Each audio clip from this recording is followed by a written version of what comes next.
Mereka datang ngamuk-ngamuk dengan kami, bilang, bagaimana kami ini untuk pelihara anak kami, ada yang di bangku SMP, SMA, bahkan ada yang kuliah. Mereka itu datang menangis kami. Apa yang kami kasih? Hanya kami jawab dengan air mata saja. Sehingga kami itu sangat-sangat kesusahan, bukan hanya buat makanannya mereka di dalam, ya pikir juga keluarganya di sana, karena anak-anaknya mereka kan ada yang istrinya mereka yang baru melahirkan, ada yang sekolah, macam-macam lah gitu. Sungguh menyedihkan dan benar-benar sengsara betul.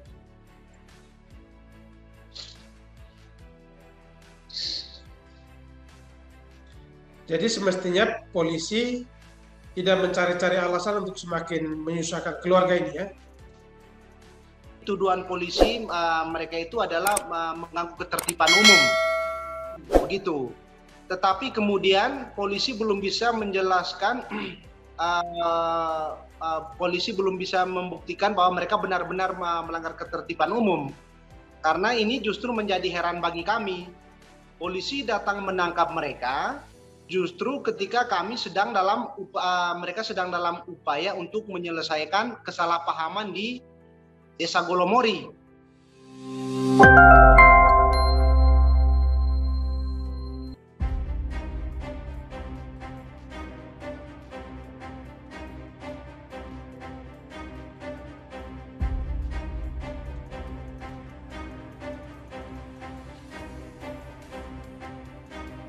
Baik, Ibu Maria Brigita, bisa diceritakan atau permasalahan yang dihadapi seperti apa?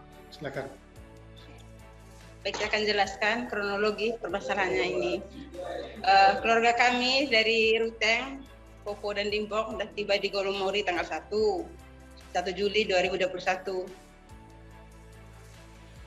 Dan keesokan harinya, paginya, mereka ke lokasi, ke Lingko Rasekwe untuk bersih kebun di sana.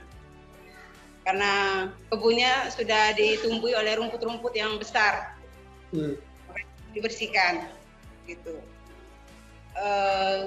Setibanya di sana, keluarga ini bekerja. Sekitar 30 menit kemudian,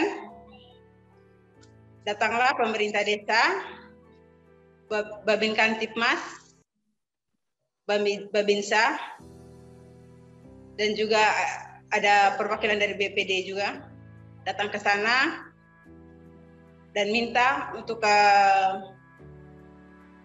duduk sebentar dengan keluarga-keluarga dari Ruteng ini untuk mendengarkan satu dua arahan dari mereka.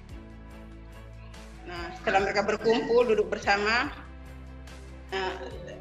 si Babin Kantip ini memberikan arahan supaya mereka hentikan pekerjaan, dan semua para keluarga tersebut menyetujui dan sepakat.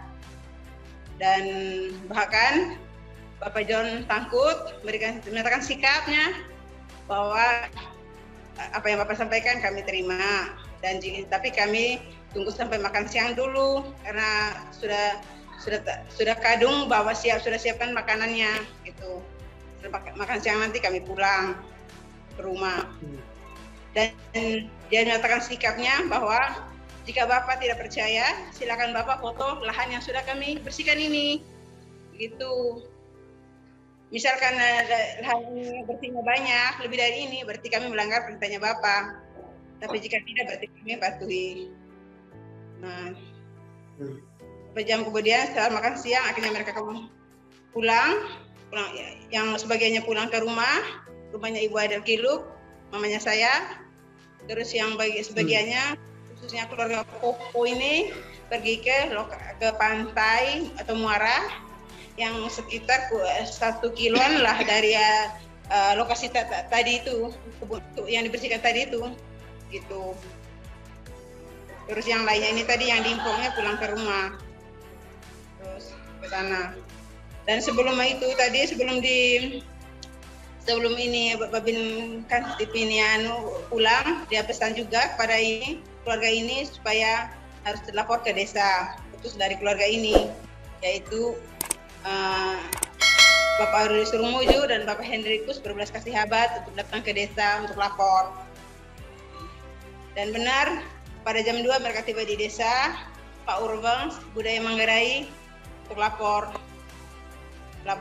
terkait kehadiran keluarga ini, datang ke Golomori, dan juga minta juga pihak desa, pemerintah desa, Babinsa, Babin Kantimas, dan juga di situ juga ada perwakilan dari keluarga Bapak Franspanis, Yasin, Muhammad Bahali juga, mereka juga ada di situ, dan juga mengundang semuanya untuk duduk bersama di rumahnya Ibu Adel.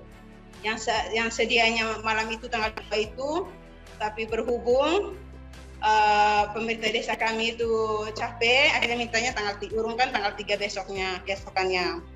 Dan semua itu deal semua sudah oke, setuju untuk itunya duduk bersama di keluarga di rumahnya Ibu Adel itu besok keesokan malamnya. Sudah deal semua. Setelah itu semua kita itu balik dari kantor, pulang dari kantor ke rumah masing-masing. Oke, jadi pada waktu aparat desa bersama Babinsa datang ke lokasi, apa yang mereka arahkan, apa yang mereka sampaikan? Yang mereka arahkan bahwa tolong Bapak hentikan aktivitas ini, dan juga tolong utus 2 orang dari keluarga ini supaya datang ke desa, gitu.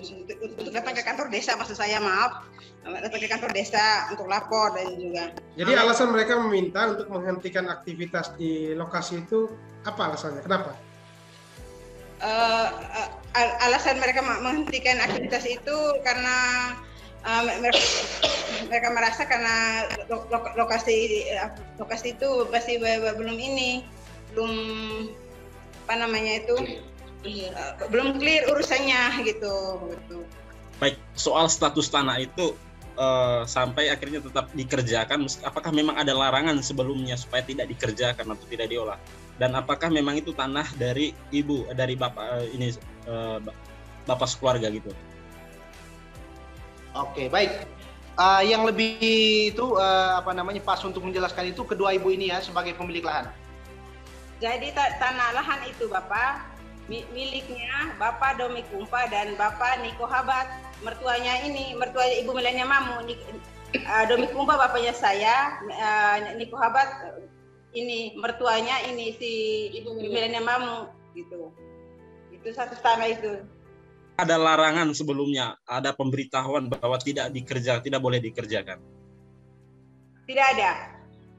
Hanya pada saat pekerjaan tanggal 2 itu Babi Kamtimas datang untuk memberitahu untuk tidak dilanjutkan pekerjaan, dan itu dipatuhi ya, gitu ya? Iya. Jadi tidak ada pemberitahuan sebelumnya? Belum, tidak pernah. Dan baru itu kita dibersihkan, baru kali itu. Baru tanggal 2 itu dibersihkan. Oke, lalu kemudian pulang, lalu jam 2 melapor ke desa? Iya, betul. Datang ke desa, Bapak Aris Surungmujo dan Bapak Hendrikus 12 Kasih Habat datang ke desa untuk lapor. Dengan Budaya Manggarai, Pak Urbang, ya lapor terkait kehadiran keluarga ini, dan juga yang kedua undang pemerintah desa, Babinsa, Babin Kantimas, juga untuk duduk bersama malam itu di rumahnya Ibu Adel. Tapi berhubung Pak Kadesnya capek, dia belum sempat, akhirnya mintanya besok malam saja, tunda besok malam, itu tanggal 3-nya, gitu. Semua itu sudah semua, ada juga Bapak Franspanis, Yasin, Bahali juga itu, mereka saksi juga gitu. Oke, semua akhirnya pulang kantor semua orang-orang. Terus jam 4 datanglah ini si Bapak Kapolres gitu. Itu Kapolres datang jam 4 besoknya atau jam 4 hari itu? Jam 4 sore tanggal 2. Ya. 2 Juli 2021, hari Jumat, di hari yang sama. Selanjutnya mereka ke Nggoer, Kampung Nggoer, tepatnya di rumahnya Ibu Adel Gondakhirup, di halamannya itu. Mereka datang ke sana, yaitu cari ini keluarga ini nih yang dari Ruteng ini. Kebetulan sebagiannya ada di rumahnya Ibu Adel yang lagi tidur, yang lain minum kopi, terus yang lainnya cari lagi yang lainnya di ada di itu di Muaranggoer. Itu pun dijemput sama ponan saya namanya Eman. Mereka tidak tahu kalau datang Kapolres. Kapolres datang di Goer itu. Yang ada cuma orang keluarga dari Dimpong, yang dari Poponya masih nangkap ikan di Muaranggoer. Gitu. Akhirnya sama Babin Kantipnya minta tolong si ponan saya Eman Sari itu, Hermanus Antasari itu untuk cari mereka. Cari yang lain, cari keluarga Popo itu. Soalnya menurut Bapak Kantip Mas itu tuh katanya gini, saya tadi sudah ke pantai pergi cari di lokasi mereka tidak ada. Nah, terus mereka di mana? Terus kata ponan saya itu, oh mereka ada di Muara, Bapak. Ya tolong cari Kak. Bapak Kapolres datang. Nanti saya dimarah gitu. Akhirnya si Eman ini tadi pergi ke pantai ke lokasi ke Muaranggoer yang jaraknya 1 kilo dari Ngoer itu. Ke sana panggillah keluarga dari Popo ini. Sampai di sana emang kasih tahu, nenek kita pulang, ada polisi, Bapak Kapolres datang. Ini saya tadi disuruh sama Babin Kantip. Akhirnya dengan segera Bapak John ini minta teman-teman yang lain, saudara-saudara yang lain untuk ringkas semua, pukat, ikan, jerigen, juga ringkas terus bawa pulang. Jalan dari itu sana, terus pas sampai di pohon asam di pantai Goer itu ketemulah dengan rombongan polisi ini. Terus parangnya disuruh masukkan ke dalam mobil, terus pukatnya, jerigennya, ikannya gitu.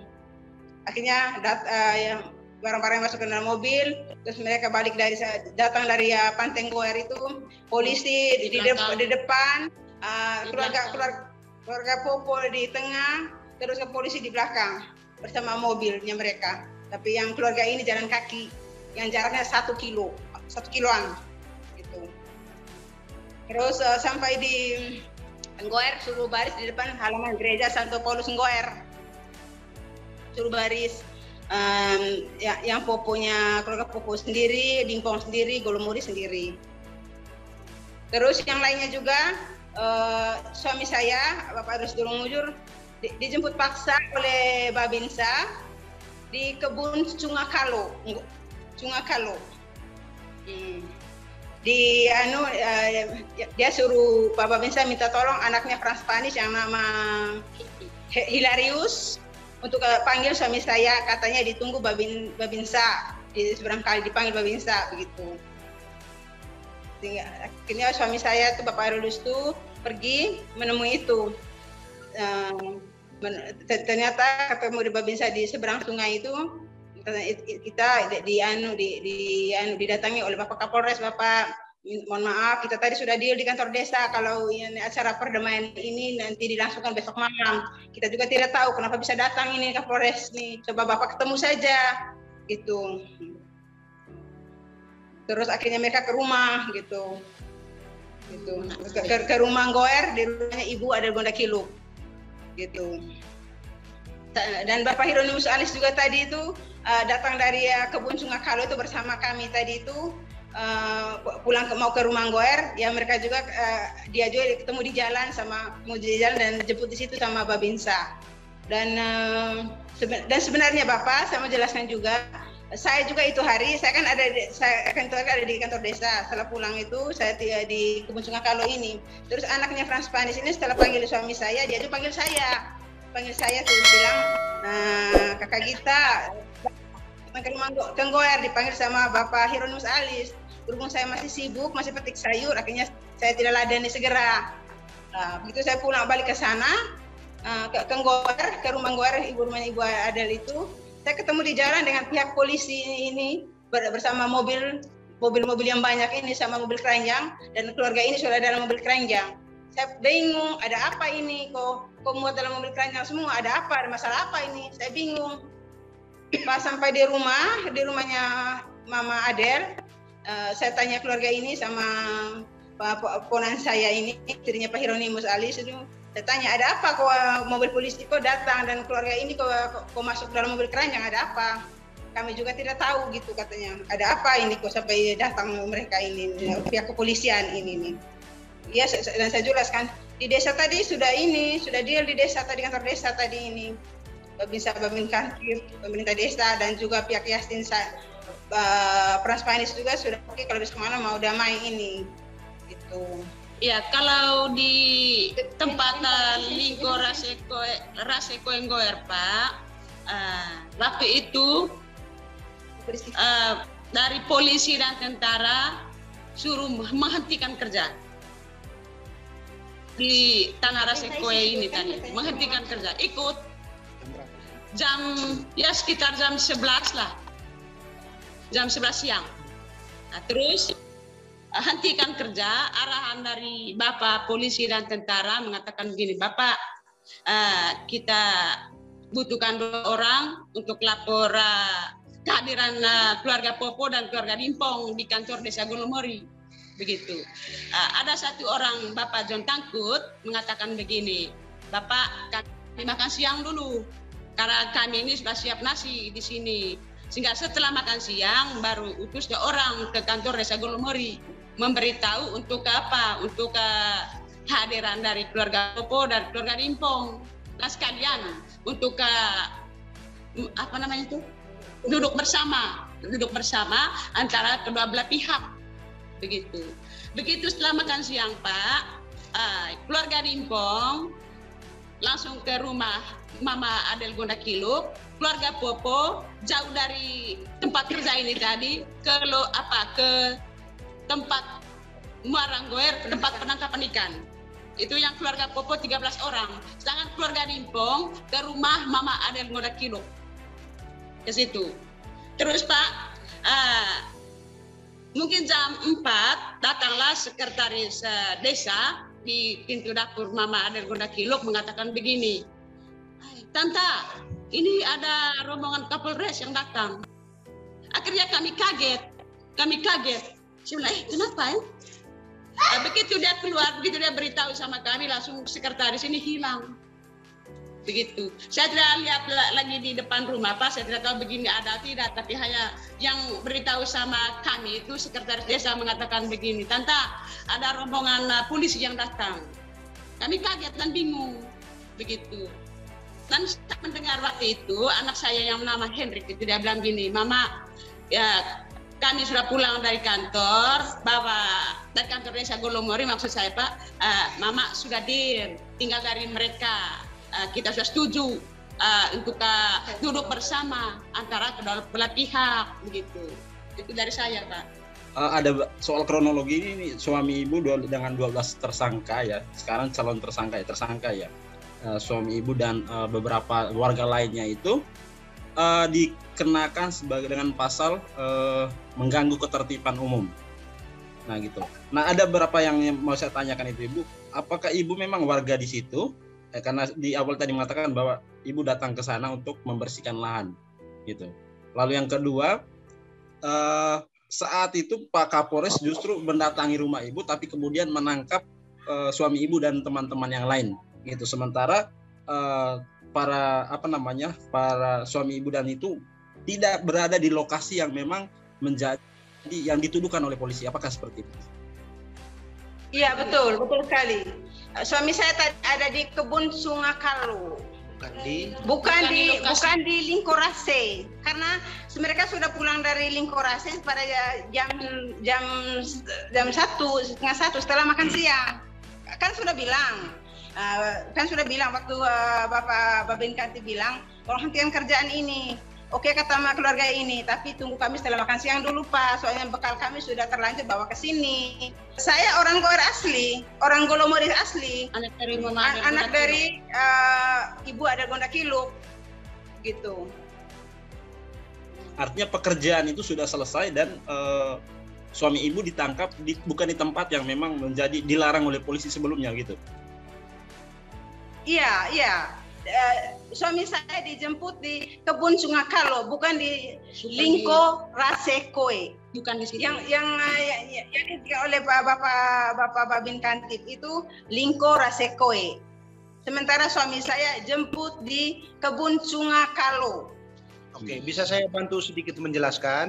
Pertama, benar Ibu Maria Bergita ini adalah warga asli Golomori, dari desa Golomori. Kemudian suaminya tidak ditangkap di tempat di mana lokasi kebun itu dibersihkan. Kebun-kebun itu adanya di Rasekoe.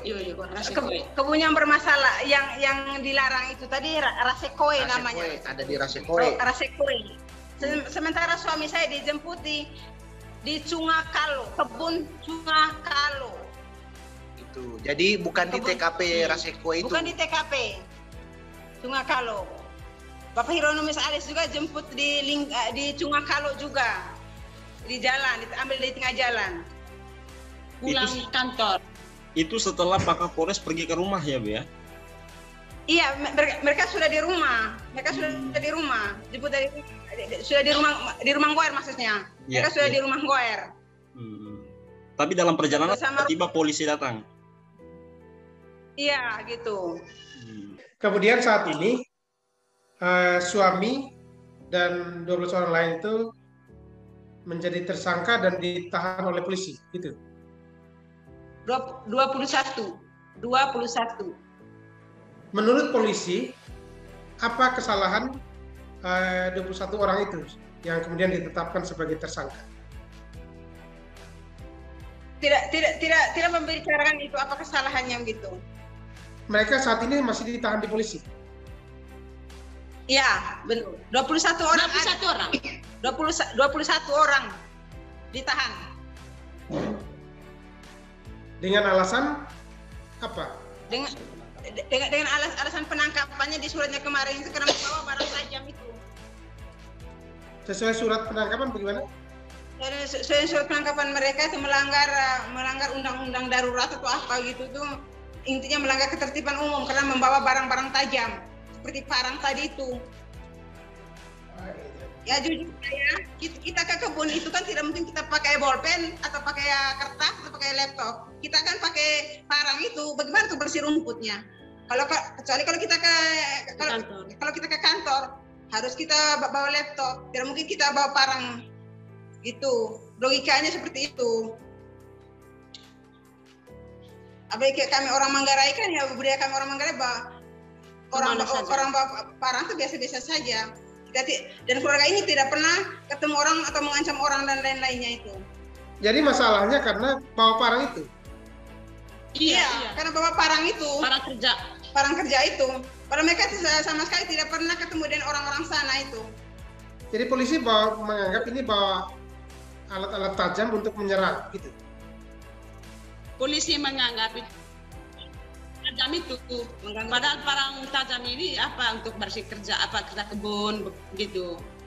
Karena kebiasaan orang Manggarai kan panas saja dia pergi ya bawa parang, bukan untuk bunuh orang kok. Dan waktu itu juga Pak kami tidak pernah ketemu siapa-siapa, dia pernah mengancam orang kok. Mau tunjuk orang, tidak pernah kasar dengan orang. Saya juga ada di lokasi waktu itu karena saya yang masak nasi. Saat ini apa tuntutan dari keluarga? Ya permintaan kami Bapak, pertama mereka segera dibebaskan dan pemulihan nama baik, dan juga ya ada kompensasi kerugian kami selama 3 bulan loh Pak, tidak gampang gitu, hampir 4 bulan ini. Apalagi tinggal di Labuan Bajo. Yang dahulunya diminta itu restorasi justice sama perdamaian itu tuh gagal, tidak bisa. Itu kami upayakan perdamaian itu tuh berkali-kali, mungkin ada 10 kalian. 11 kali mediasi. 10 kali mediasi Labuan Bajo Golomori untuk ketemu keluarga-keluarga di Golomori ini nihil.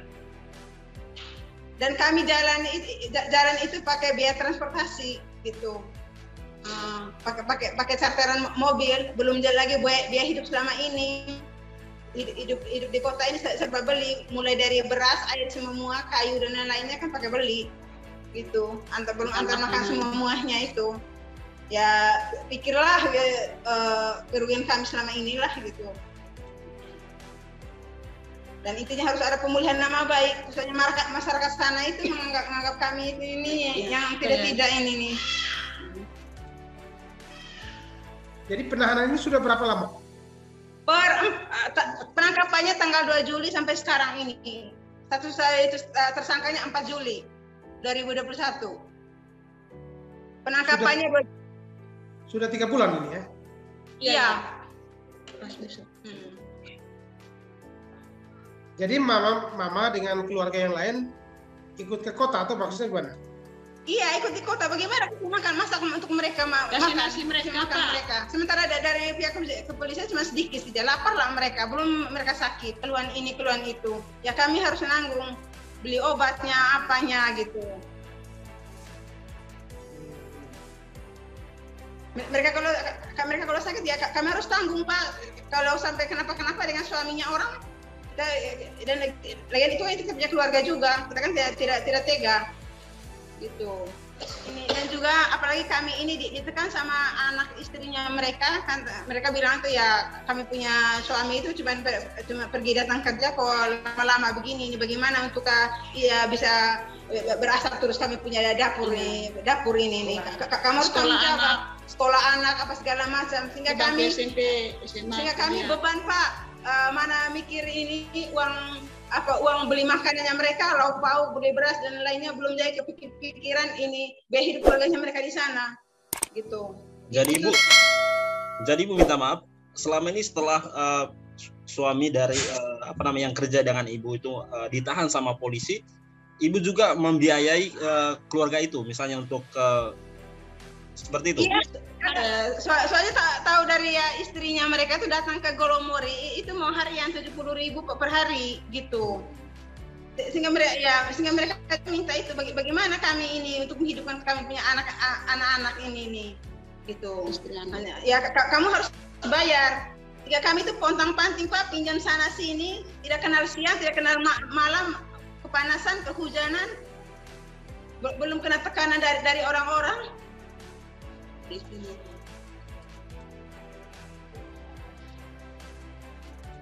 Nah,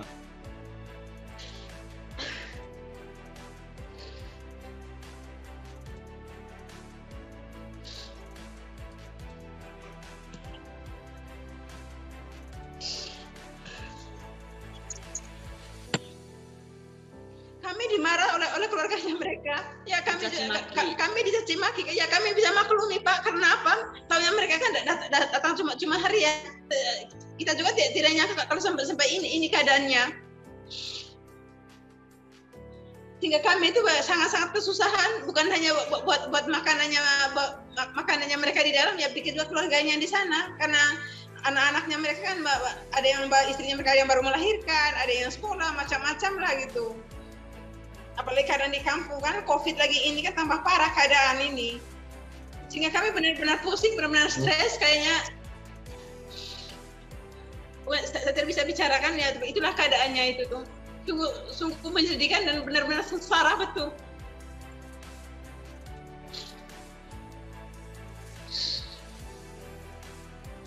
Jadi semestinya polisi tidak mencari-cari alasan untuk semakin menyusahkan keluarga ini ya.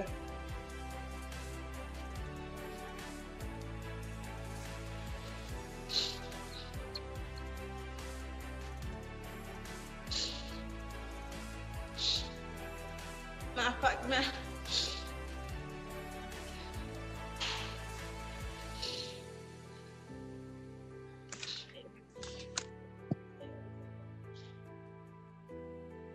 Ya, Pak. Ibu Melania mungkin ada yang mau disampaikan lagi? Itu saya tadi, Pak. Karena dengan kesengsaraan kami hidup di kota, mana mau caci maki dari orang punya istri di dalam.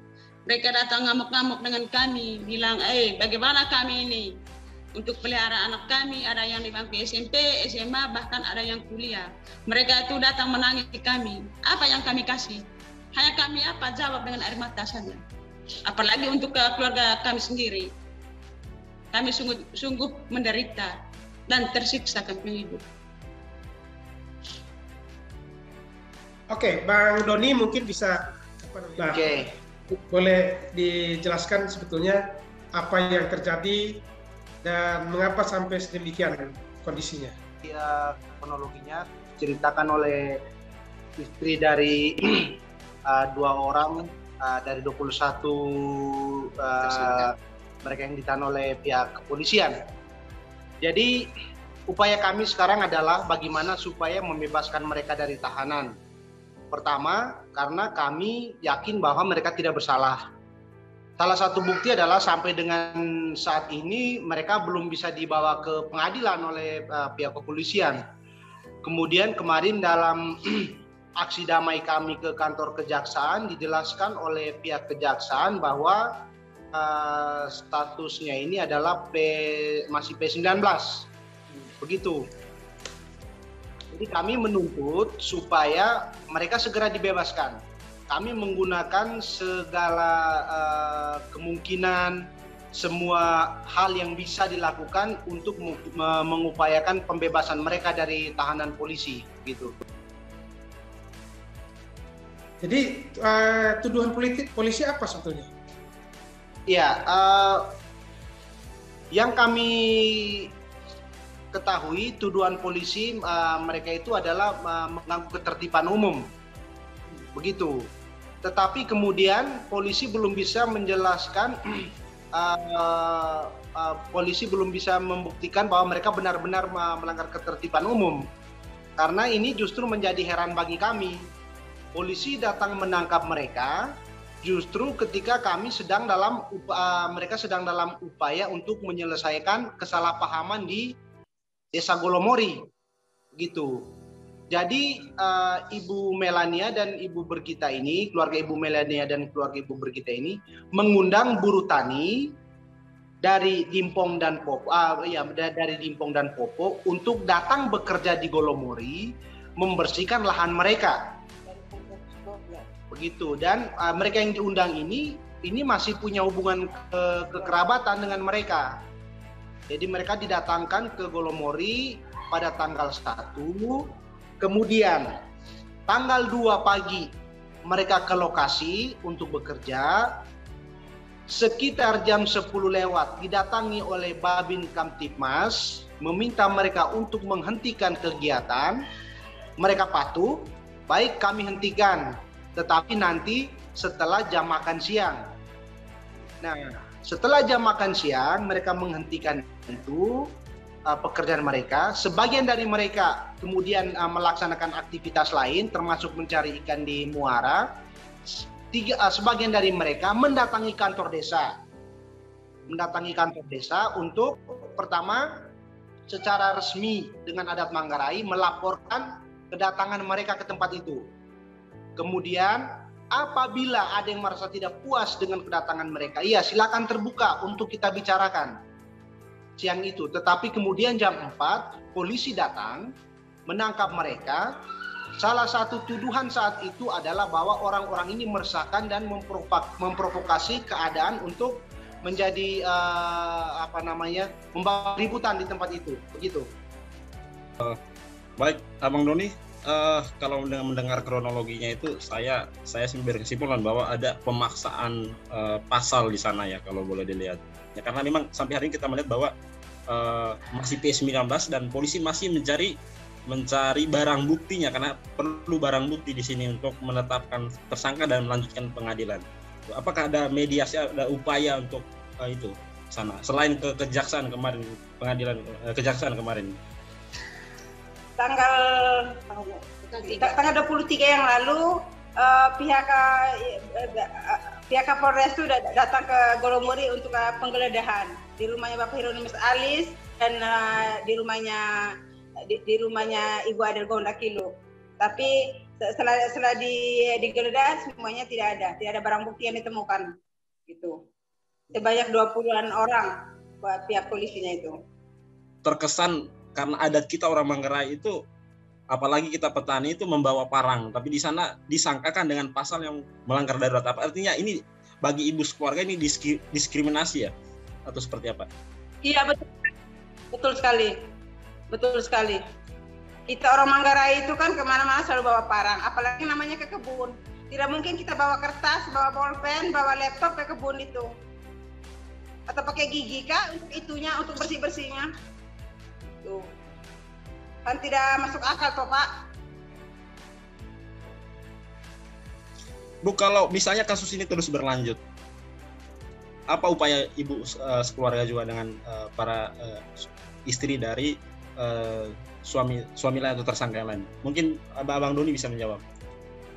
Oke, jadi begini. Apabila mereka tidak segera dibebaskan, karena dalam hitungan kami yang tidak terlalu paham hukum ini sudah melampaui batas waktu penahanan seharusnya. Kami beserta istri dan anak-anak dari mereka yang ditahan akan menginap di depan kantor Polres Manggarai Barat. Kami akan menginap di sana, masak, mandi di depan tempat itu, gitu, sampai mereka dibebaskan. Oke, jadi ini artinya secara sepintas bahwa ini polisi terkesan terlalu memaksakan kasus ini, padahal bukti yang dikumpulkan agar kasus ini benar-benar diproses sebetulnya buktinya tidak cukup dan tidak lengkap, sehingga sudah sepatutnya ini dibebaskan gitu ya. Iya. Oke, Bang Doni, Ibu Maria Bogita dan Mama Melani, terima kasih kita sudah bicara bersama di Rumah Kebudayaan Nusantara. Mudah-mudahan ini nanti kemudian disampaikan ke semua pihak sehingga ini bisa mendapat perhatian. Pertama, kami berterima kasih kalau sampai Bapak Presiden membantu kami khususnya untuk keluarga kami bisa segera keluar. Terima kasih banyak, berarti Bapak Presiden ada bersama kami, ada bersama rakyatnya, dan itulah harapan kami. Kami memilih Bapak Jokowi karena untuk bisa mendengarkan keluhan dari masyarakat. Itu yang kami harap. Terima kasih, puji Tuhan.